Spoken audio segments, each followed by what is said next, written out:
প্রিয় দর্শক সবাইকে স্বাগত জানাচ্ছি আজকের জেরেসালেম নির্বাচনের পথে আয়োজনে। আগামী ত্রয়োদশ জাতীয় সংসদ নির্বাচনকে কেন্দ্র করে সংশ্লিষ্ট সব ধরনের সংবাদ জানাতে প্রতিদিন ঠিক এই সময় নিউজ 24 এর পর্দায় আপনাদের সাথে হাজির হয়েছে আমি নাফিসা হক। আর যেমনটি জানাচ্ছিলাম যে প্রতিদিন আমরা একটি করে জেলা এবং তার সকল সংসদীয় আসনের তথ্য জানবো তথ্য এবং আদ্যপান্ত সবকিছু। সেই সাথে সরাসরি যুক্ত হয়ে জানাবো সেই জেলার বিভিন্ন দলের প্রার্থীদের প্রতিশ্রুতি এবং ভোটারদের প্রত্যাশার কথা।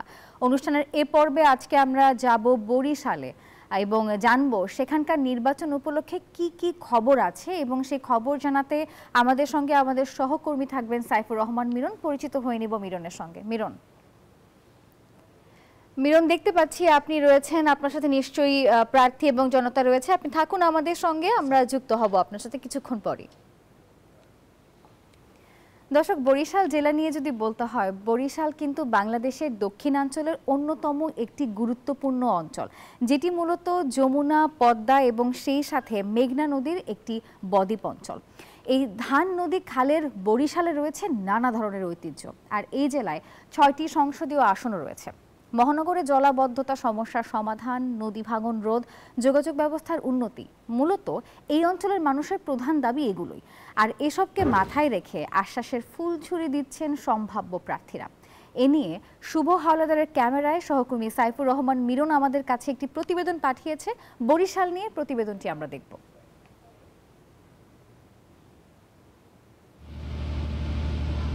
প্রাচ্যের ফেনীস খ্যাত বরিশাল জেলায় 6টি সংসদীয় আসন, এর মধ্যে মহানগর ও সদর উপজেলা নিয়ে একটি, বাকি 5টি আসন 9টি উপজেলা নিয়ে গঠিত। জেলায় মোট ভোটার 21,29,947 জন। গৌরনদী ও আগৈলঝরা উপজেলা নিয়ে গঠিত বরিশাল 1 আসন, এই আসনে ভোটার সংখ্যা 3,24,609 জন। বানারীপাড়া ও উজিরপুর উপজেলা নিয়ে গঠিত বরিশাল 2 আসনে মোট ভোটার সংখ্যা 3,89,714 জন। বাবুগঞ্জ ও মোলাদি উপজেলা নিয়ে গঠিত বরিশাল 3 আসনে মোট ভোটার 3,45,140 জন। হিজলা মেহেদিগঞ্জ উপজেলা নিয়ে গঠিত বরিশাল 4 আসনের ভোটার সংখ্যা 3,93,227 জন। বরিশাল সিটি কর্পোরেশন নিয়ে বরিশাল সদর 5 আসনের মোট ভোটার 4,93,950 জন। বাকেরগঞ্জ উপজেলা নিয়ে গঠিত বরিশাল 6 আসনে মোট ভোটার 3,10,900 জন। বিগত দিনগুলোতে সরকারের নীতি নির্ধারণী পর্যায়ে এই অঞ্চল থেকে অনেকে থাকলেও উন্নয়নের ছোঁয়া কতটা লেগেছে তা নিয়ে সবসময় প্রশ্ন থেকে গেছে জনমনে। তাই আগামী জাতীয় সংসদ নির্বাচনে প্রার্থী নির্ধারণে নানা হিসেব নিকেশ করছেন ভোটাররা। নদী ভাঙন রোধ, জলাবদ্ধতা সমস্যার সমাধান, যোগাযোগ ব্যবস্থার উন্নতি এ জেলার মানুষের প্রধান দাবি। রাস্তাঘাট উন্নয়ন, আমাদের ড্রেনেজ ব্যবস্থার যে সমস্যাগুলি সেগুলিকে অ্যাড্রেস করে সমাধান করা। ভালো একজন প্রার্থী চাই, কোনো দুর্নীতি থাকবে না, কোনো জুলুম থাকবে না, কোনো খুঁত থাকবে না, কোনো রাহাজানি থাকবে না। আমরা ভালোভাবে রোডঘাটে চলতে পারবো। এছাড়াও গ্রামীণ জনপদের উন্নয়ন, বেকার সমস্যার সমাধান, মাদক নির্মূল এবং তরুণদের যারা অগ্রাধিকার দিবেন তাদেরকেই জনপ্রতিনিধি নির্বাচিত করতে চান ভোটাররা। যেই নির্বাচনে আসুক সে আমাদের মানুষের কথা ভাববে, দেশের কথা ভাববে এবং দেশের যে আমাদের আগেকার যে পরিস্থিতিগুলো ছিল, যেমন আমাদের এডুকেশন সিস্টেম এবং আমাদের যে নিত্য প্রয়োজনীয় জিনিসপত্রের যে দাম দিন দিন বৃদ্ধি পাচ্ছে, এগুলো নিয়ন্ত্রণ করবে। যে প্রার্থী আসলে জনগণের কথা ভাববে, দেশ নিয়ে কাজ করবে এবং দেশের সর্বসময় দেশের মঙ্গল চাইবে। আমরা সবসময় আশা করবো সেরকম একটা প্রার্থী হোক। নির্বাচনের সময় ঘনিয়ে আসায় নিজ নিজ এলাকায় প্রচার প্রচারণায় ব্যস্ত সময় পার করছেন সম্ভাব্য প্রার্থীরা। ভোটারদের চাহিদা ও সমস্যার কথা মাথায় রেখে সার্বিক উন্নয়ন ও সমাধানের আশ্বাস দিচ্ছেন তারা। জনাব তারেক রহমান যে 31 দফা দিয়েছেন রাষ্ট্র গঠনের, ওটাই আমাদের মূল লক্ষ্য। ওইটাকেই বাস্তবায়নের জন্য আমরা বিভিন্ন প্রতিশ্রুতি দিয়ে আসছি। রাজনীতির মধ্য দিয়ে বাংলাদেশকে একটি ন্যায় এবং ইনসাফ ভিত্তিক কল্যাণ রাষ্ট্রে পরিণত করার কাজটি, দুর্নীতিমুক্ত বৈষম্যহীন একটি কল্যাণ রাষ্ট্র জামাত প্রতিষ্ঠা করতে চায়। সচেতন মহল বলছেন আগামী নির্বাচনে শিক্ষিত, মুক্তমনা ও দুর্নীতিমুক্ত প্রার্থীকেই বেছে নেবেন ভোটাররা। 24শে জুলাইয়ের পর এদেশে তরুণরা যে আন্দোলন করেছে, সে আন্দোলনের যে মূল ভাবটা ছিল সেটা জনগণ ঈপ্সিত ফল লাভ করতে পারেনি। ইতোমধ্যে নির্বাচনের প্রস্তুতি নিতে শুরু করেছে প্রশাসন, চলছে ঝুঁকিপূর্ণ এলাকা চিহ্নিত করার কাজও। আলহাদি খান, ডেস্ক রিপোর্ট, নিউজ 24। দর্শক, বরিশাল নিয়ে প্রতিবেদন দেখছিলাম। বরিশালের মানুষের কথা যদি বলতে হয়, তারা বেশ অতিথি পরায়ণ হয়, পরিশ্রমী হয়, এবং বরিশালদের মধ্যে একটা বিষয় আছে, বরিশালের রাগ বা তারা অনেক বেশি স্পষ্টবাদী হয়। এখন দেখার বিষয় যে প্রার্থীর যারা রয়েছেন তারা আসলে তাদের প্রতিশ্রুতির ক্ষেত্রে কতটা স্পষ্টভাষী। এবং শুধু তাই নয়, বরিশালের যেহেতু এটা খুবই সম্ভাবনাময় জেলা, বরিশালের অনেক উন্নয়ন আসলে হওয়ার কথা ছিল, কিন্তু এখনও বেশ কিছু ক্ষেত্রে বরিশাল পিছিয়ে রয়েছে। এখন দেখার বিষয় ভোটাররা কি বলছে, প্রার্থীরা কি প্রতিশ্রুতি দিচ্ছে এবং নির্বাচন নিয়ে তারা ঠিক কতটা আশাবাদী। আমরা এ নিয়ে আরো বিস্তারিত আলোচনা করব। আমরা এ পর্যায়ে যুক্ত হব আমাদের সহকর্মী সাইফুর রহমান মিরনের সঙ্গে। মিরন, স্বাগত জানাচ্ছি আপনাকে অনুষ্ঠানের এই পর্যায়ে। আপনার সাথে নিশ্চয়ই বরিশালের এই 5 আসনের প্রার্থীরা রয়েছে। প্রার্থীদের সাথে আপনি কথা বলবেন, জানাবেন তারা ভোটারদেরকে কি কি প্রতিশ্রুতি দিচ্ছেন এবার।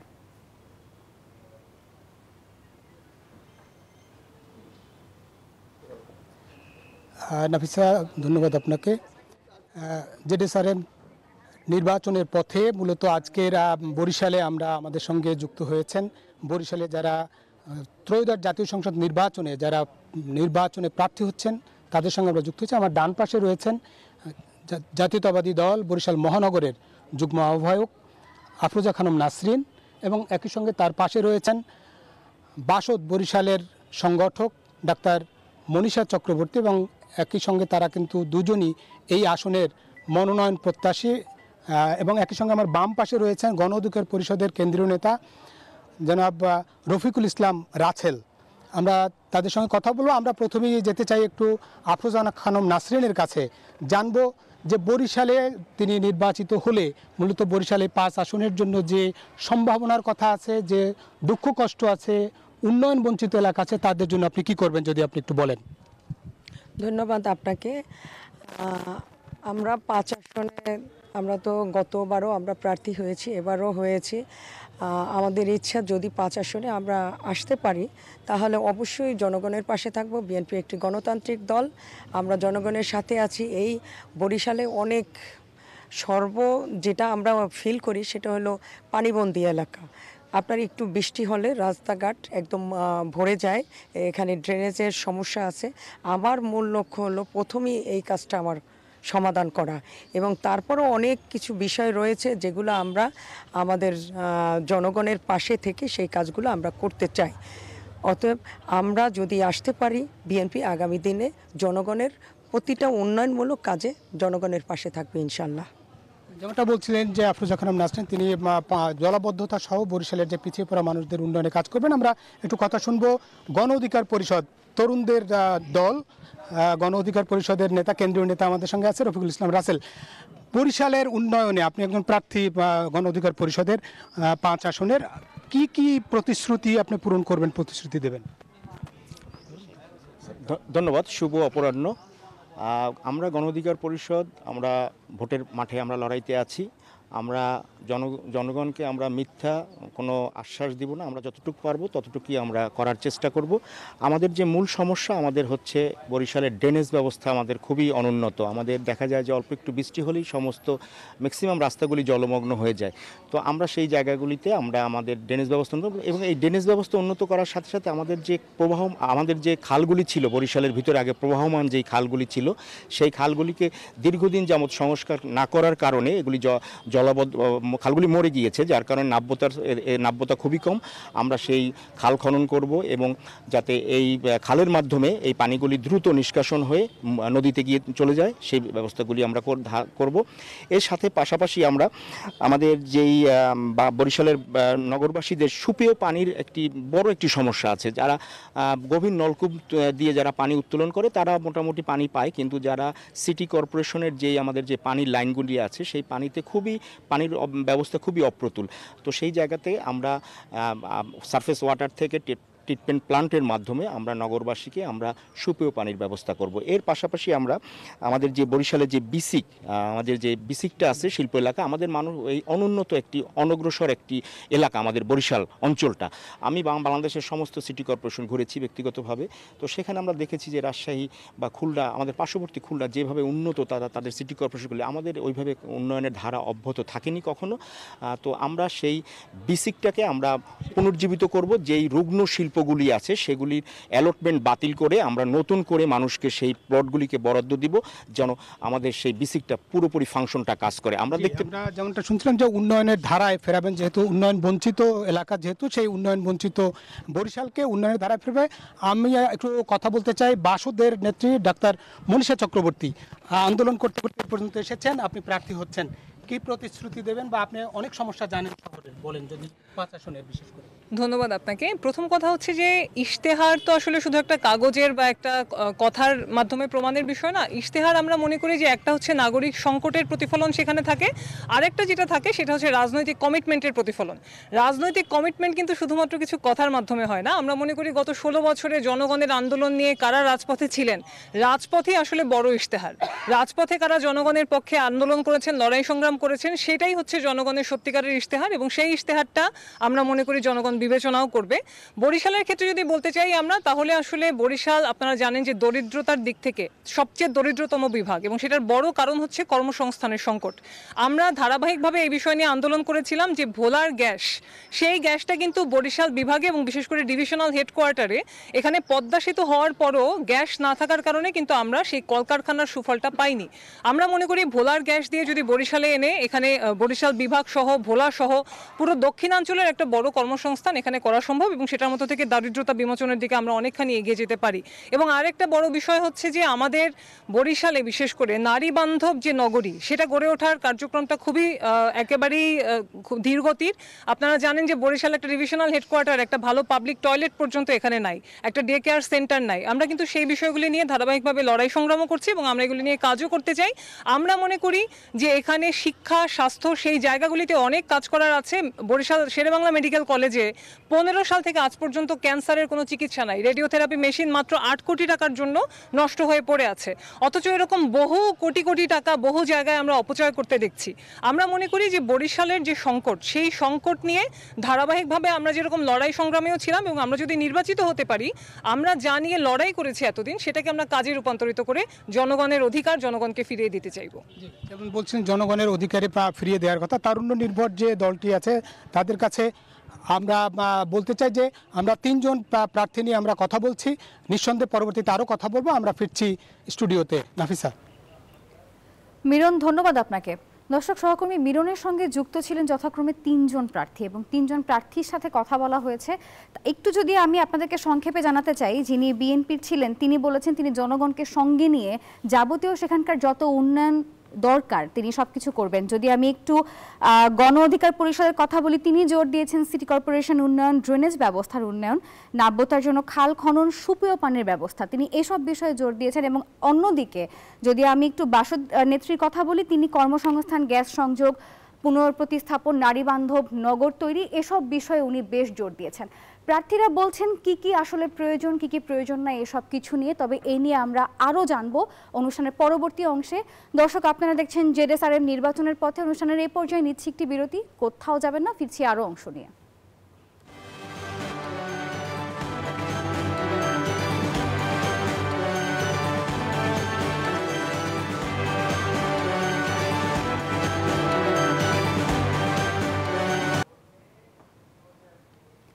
দর্শক, বিরতির পর আরও একবার স্বাগত জানাচ্ছি। আপনারা দেখছেন জেডএসআরএম নির্বাচনের পথে।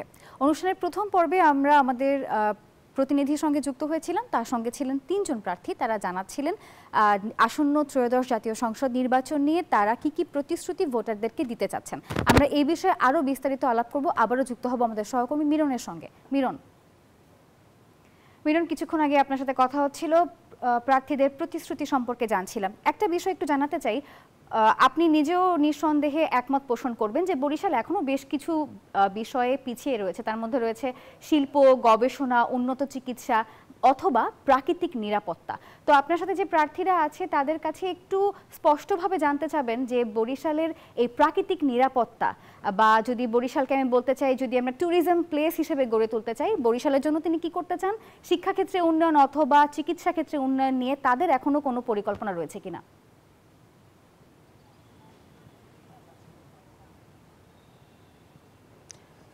ধন্যবাদ নাফিসা, আপনি ঠিকই বলেছেন। আমার যে 3 জন প্রার্থী বরিশাল সদর 5 আসনের সম্ভাব্য প্রার্থী, তারা নানান প্রতিশ্রুত কথা বলেছেন। আমরা এবারে সরাসরি বিএনপির যে যুগ্ম আহ্বায়ক মহানগরের, তার কাছে জানতে চাইব যে নিরাপত্তা, প্রাকৃতিক নিরাপত্তার যে বিষয়টা, বিশেষ করে নারী বা সবার যে নিরাপত্তা, সেই নিরাপত্তার ক্ষেত্রে কেমন দেখছেন, আপনারা নির্বাচিত হলে কি করবেন এ ব্যাপারে? ধন্যবাদ আপনাকে। আমাদের যে ভারপ্রাপ্ত চেয়ারম্যান বিএনপির সাংগঠনিক অভিভাবক জনাব তারেক রহমানের যে 31 দফা, সেই 31 দফা নিয়ে কিন্তু আমরা বরিশালের 30টি ওয়ার্ডে ঘুরেছি এবং এই 31 দফার মধ্যে নারীদেরকে কিন্তু বিশেষ প্রাধান্য দিয়েছে, নারীর ক্ষমতায়ন, এবং নারীদেরকে প্রতিটা একজন নারীকে ফ্যামিলি কার্ড দেওয়া হবে। সেই কার্ডের মাধ্যমে ওই ফ্যামিলিতে 5 জন লোক প্রতি মাসের খাদ্যদ্রব্য পাবে এবং নারীদের বিভিন্ন ধরনের তাদের প্রসূতি ভাতা, তারপর বৃদ্ধা ভাতা এবং প্রতিটি জেলা স্থানীয় সরকার নির্বাচনে নারীদেরকেই প্রাধান্য দিবে বেশি। এটা আমাদের ওই 31 দফার মধ্যে রয়েছে এবং যুবকদের জন্য কর্মসংস্থান রয়েছে এবং বেকার ভাতা, বৃদ্ধ ভাতা, এই সব কিছু রয়েছে আগামী দিনে আমাদের রাষ্ট্র গঠনে মেরামতের 31 দফার মধ্যে। আর সর্বোপরি আমরা এই 30টি ওয়ার্ডে বিভিন্ন জায়গায় আমরা ঘুরেছি, নারীদেরকে আমরা বিশেষ তাদেরকে প্রাধান্য দিয়ে তাদেরকে সামনে নিয়ে আসতে চাই এবং নারী উদ্যোক্তারা যারা অনেক অতি কষ্টে রয়েছে, যাদের সহজ সুলভ যদি লোনটা দেওয়া হয় তাহলে তারা আরও কাজের গতি তাদের বাড়িয়ে দিতে পারে এবং এই সব বিবেচনা করে আমরা নারীদেরকেই বেশি প্রাধান্য দিয়েছি এবং নারীর যে নিরাপত্তা, সেই নিরাপত্তা বিএনপি আগামী দিনে দেবে ইনশাআল্লাহ। বলছেন যে নারীর নিরাপত্তা না, প্রাকৃতিক যে নিরাপত্তা, সেই নিরাপত্তার ব্যবস্থাও করবে যদি বিএনপি নির্বাচিত হয়। আমি আবার রাসেল ভাইয়ের কাছে জানতে চাই যে মূলত শিক্ষার ক্ষেত্রে আপনার দল, বিশেষ করে তারুণ্য নির্ভর আপনার দল, শিক্ষার ক্ষেত্রে আপনারা কি ভূমিকা রাখতে পারবেন সেটা যদি একটু বলেন। ধন্যবাদ। আমাদের দলটি আসলে গড়ে উঠেছে তরুণদের মাধ্যমে, 18 কোটা সংস্কার আন্দোলনের মাধ্যমে। তরুণরাই হচ্ছে আমাদের দলের নেতৃত্ব দিচ্ছে। আমরা যারা মধ্যবয়সী মানুষ আছি তাদেরকে আমরা সাপোর্ট দিচ্ছি একটি সুস্থ গণতান্ত্রিক ধারায় দেশটি ফিরে আসুক। আপনি দেখেন গত 60টি বছর বাংলাদেশের যেই গণতন্ত্র, ফ্যাসিস্ট সরকারের বিরুদ্ধে গণতন্ত্র পুনরুদ্ধারের জন্য যারা সবচেয়ে বেশি কষ্ট করেছে সেটা হচ্ছে বাংলাদেশ গণ অধিকার পরিষদ। এই গণ অধিকার পরিষদের নেতৃবৃন্দই কিন্তু সবসময় রাজপথে সোচ্চার ছিল। আমরা বেগম খালেদা জিয়ার জন্য স্পেসিফিকলি গণ অধিকার পরিষদ শুধুমাত্র খালেদা জিয়ার মুক্তির জন্য কিন্তু আমরা আন্দোলন সংগ্রাম করেছি। আমরা আসলে বাংলাদেশের গণতন্ত্রের জন্য আমাদের 7 বছরের রাজপথে আমাদের আন্দোলন সংগ্রামের ইতিহাস আছে, যেটা সারা দেশবাসী জানে। আর আমরা মূলত এখানে আমরা নির্বাচনে এসেছি আমাদের বরিশাল 5 আসনে যদি আমাদের দল, আমাদের ট্রাক মার্কা, আমাদের ট্রাক মার্কায় যদি জনগণ আমাদেরকে নির্বাচিত করে, সেই জায়গা থেকে আমাদের প্রথম ফোকাস থাকবে আমাদের বরিশালের বেকারত্ব নিরসন করার জন্য। আমাদের বরিশালে আমরা একটা ইপিজেড গঠন করব। হ্যাঁ, ধন্যবাদ। যেমনটা বলছিলেন যে তারুণ্য নির্ভর দল হিসেবে তারা শিক্ষার ক্ষেত্রে জোর দেবেন এবং একই সঙ্গে অন্যান্য যে উন্নয়নগুলো করবে। আমরা একটু মনীষা চক্রবর্তীর কাছে, ডাক্তার মনীষা চক্রবর্তীর কাছে বাসুদের জানতে চাই যে স্বাস্থ্যক্ষেত্রে পিছিয়ে বরিশাল, সেই জায়গাটিতে আপনারা কি ভূমিকা রাখবেন যদি নির্বাচিত হন? ধন্যবাদ আপনাকে। প্রথম কথা হচ্ছে যে স্বাস্থ্য খাতে আমরা দেখেছি যে গত 18 বছরে 5%-এর উপরে কিন্তু বরাদ্দ আসেনি এবং সেই বরাদ্দটা যদি সেন্ট্রালি না আসে তখন কিন্তু বরিশাল সহ সব জায়গায় পিছিয়ে থাকারই কথা। আমরা এই জায়গাতে শ্রীলঙ্কার একটু উদাহরণটা দেখতে পারি। তারা যেটা করেছে, তারা কিন্তু এসে সাংসদদের গাড়ি সহ সকল বিলাসিতা এগুলি বাতিল করে দিয়েছে।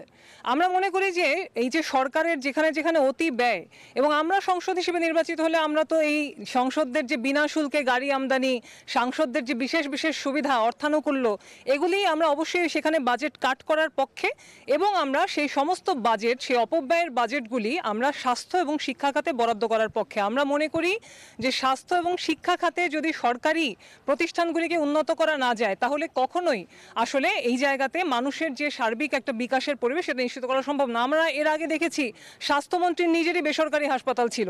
তাহলে এইরকম কনফ্লিক্ট অফ ইন্টারেস্ট নিয়ে আমরা এর আগে দেশ পরিচালনা করতে দেখেছি। আমরা এইবার যেহেতু একটা নতুন নতুনভাবে আমরা শুরু করার স্বপ্ন আমরা দেখছি। আমরা মনে করি এইবার যারা সংসদ হিসেবে নির্বাচিত হবেন, আমরা যদি নির্বাচিত হই, এই ধরনের স্বাস্থ্য এবং শিক্ষা খাতের ব্যবসা, এই ব্যবসার সঙ্গে যারা জড়িত থাকবেন তাদেরকে দিয়ে স্বাস্থ্য এবং শিক্ষা খাতে সরকারি খাত শক্তিশালী হবে, এটা আশা করাটাই আসলে একটা দুরাশা। আমরা মনে করি এখানে স্বাস্থ্য এবং শিক্ষা খাতে বাজেট বাড়াতে হবে এবং আমরা নির্বাচিত হলে অবশ্যই সেজন্য কাজ করব। খুবই প্রাণবন্ত একটি আলোচনা। যারা আমরা 3 জন প্রার্থী নিয়ে বসেছি, যেমন বরিশাল মহানগর বিএনপির যুগ্ম আহ্বায়ক আফরোজা খানম নাসরিন, একই সঙ্গে আমার পাশে বসে আছেন যে গণ অধিকার পরিষদের সাংগঠনিক সম্পাদক রফিকুল ইসলাম রাসেল, এবং আমার পাশে বসা বাসদ নেত্রী ডাক্তার মনীষা চক্রবর্তী। আপনাদের 3 জনকেই আমরা আমাদের সঙ্গে যুক্ত হওয়ার জন্য ধন্যবাদ জানাচ্ছি, কৃতজ্ঞতা জানাচ্ছি। আমি ফিরছি স্টুডিওতে। মিরন, ধন্যবাদ আপনাকে, সেই সঙ্গে ধন্যবাদ সবাইকে আমাদের সঙ্গে যুক্ত হওয়ার জন্য। দর্শক, সহকর্মী মিরন যুক্ত ছিলেন সেখানকার 3 জন প্রার্থী, এবং তারা জানাচ্ছিলেন তাদের কি কি আশা রয়েছে এই বরিশাল নিয়ে। এবং শুধু তাই না, তারা যদি নির্বাচনে জয়ী হয় তারা বরিশাল এই 5 আসনের জন্য কি কি করবেন তাও কিন্তু তারা বলেছেন। এখন দেখার বিষয় বরিশালের লোকজন ঠিক কতটা স্পষ্টভাষী এবং নির্বাচনে জয়ী হলে বরিশালকে তারা আদতে কতখানি এগিয়ে নিয়ে যেতে পারে। দর্শক, আপনারা এতক্ষণ দেখছিলেন জেডএসআরএম নির্বাচনের পথে। আগামীকাল আমরা যাব আরও একটি জেলাতে, দেখাবো সেখানকার নির্বাচনের সবশেষ পরিস্থিতি, জানাবো সেখানকার প্রার্থীরা কি বলছেন। সে পর্যন্ত নিউজ 24 এর সঙ্গেই থাকুন।